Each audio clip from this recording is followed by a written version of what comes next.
በየትኛውም የኑሮ ሁኔታ ውስጥ ያለ ሰው የአላህን ሱብሓነሁ ወተዓላን በረከት እንዲሁም ደግሞ ከአላህ ሪዝቅን ለማግኘት የፈለገ እንደሆነ ማድረግ ያለበት አራት ነገራቶች። አሰላሙ አለይኩም ወራህመቱላሂ ወበረካቱ። ውድና የተከበራችሁ የአሱናህ ቲቪ የሚስክ ሱና ፕሮግራም ተመልካቾቻችን በዛሬ የምርጥ ፕሮግራማችን ላይ ይዘንላችሁ የመጣ ነው በየትኛውም የኑሮ ሁኔታ ውስጥ በሚሆንበት ጊዜ አንድ ሰው ከአላህ ሱብሓነሁ ወተዓላ በረከትና ሪዝቅን ለማግኘት ማድረግ ያለበት አራት ነገራቶችን ነው።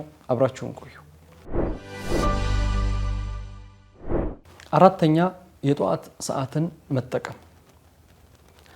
ከሱብህ በኋላ ወይም ደግሞ ሱብህን ከሰገደ በኋላ አለመተኛት እንዲሁም ደግሞ በዛ በጧት ሰዓቱ ላይ ያሉትን እቅዶችና ስራዎችን በዛው ሰዓት መጀመር ለሪዝቅ ይጠቅማልና።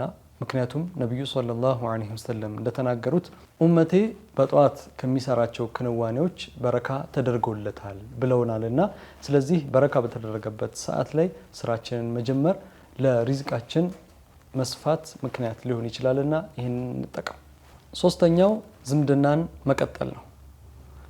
ሁላችንም ቤተሰቦቻችንን እንዲሁም ደግሞ ዘመዶቻችን የሩቅ ዘመድ የቅርብ ዘመድ ብለን ሳንለይ ዘመዶቻችን በአጠቃላይ በስልክም ይሁን ከተሻለን በአካል ሂዶ መዘየር የተሻለ ይሆናልና ዝምድናን መቀጠልም እንዲሁ ሪዝቅን ከሚያሰፉ ነገራቶች መካከል ነው።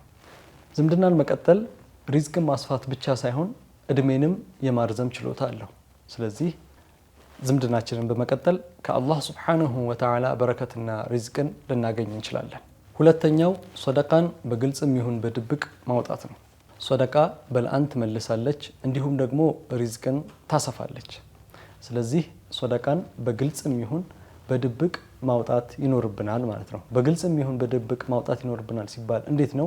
በግልጽ ሰደቃን ማውጣት ማለት ሰዎችን ጠርቶ ዱዓ ማስደረግ እንዲሁም ደግሞ ሌሎች ነገራቶችን ሰደቃ ብሎ ለሰዎቹ ለአገልግሎት መስጠት፣ እነዚህ በግልጽ የሚሰጡ ሲሆን በድብቅ ደግሞ የሚባሉት ለአንዳንድ ሰዎች ለዘመዶቻችን ሊሆን ይችላል፣ ለባዳም ሊሆን ይችላል፣ ለተቸገሩ ሰዎች የምንሰጠው ላልተቸገረም ሰው የምንሰጠው በድብቅ ማንም ሳያውቅ ለነሱ ቀጥታ የምንሰጠው ነገር ይሄ በድብቅ የምንሰጠው ሰደቃ ይባላል ማለት ነው። ስለዚህ ሁለቱንም ማዘውተር ይኖርብናል። ለምን ከተባለ ሰደቃ በልአን ትመልሳለች እንዲሁም ደግሞ ሪዝቅን ታሰፋለች ተብሏልና።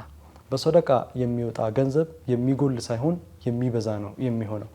ሰደቃ ስናወጣ ገንዘብ የጎደለን ወይም ደግሞ ገንዘባችን ያነሰ ሊመስለን ይችላል እንጂ በሰደቃ የሚወጣ ገንዘብ የሚጨምር ቢሆን እንጂ የሚያንስ አይደለምና ሰደቃ በማውጣት እንበራታ። በአንደኛ ላይ ደግሞ የምንመለከተው ኢስቲግፋር ማብዛት፣ አላህን ሱብሓነሁ ወተዓላ ምህረትን መጠየቅ ነው። ይሄ ደግሞ በላጩና ትልቁ ቁልፍ ነው። ትልቁን ቁልፍ የያዘው ነገር ቢኖር ይሄ ኢስቲግፋር የምንለው ወይም ደግሞ አላህን ሱብሓነሁ ወተዓላ እዝነትን መጠየቅ ይሄ ትልቁ ቁልፍ ነው ለሪዝቃችን ማለት ነው።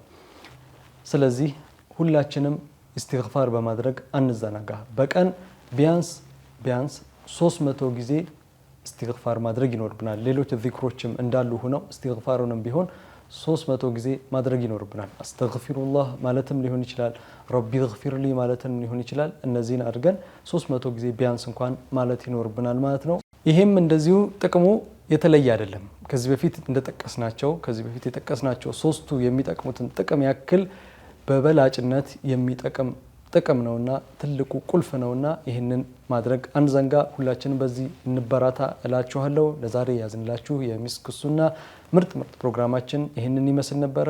በሚቀጥለው ሳምንት የተለየ ምርጥ ፕሮግራማችንን ይዘንላችሁ እንመጣለን። አብራችሁን ቆዩ።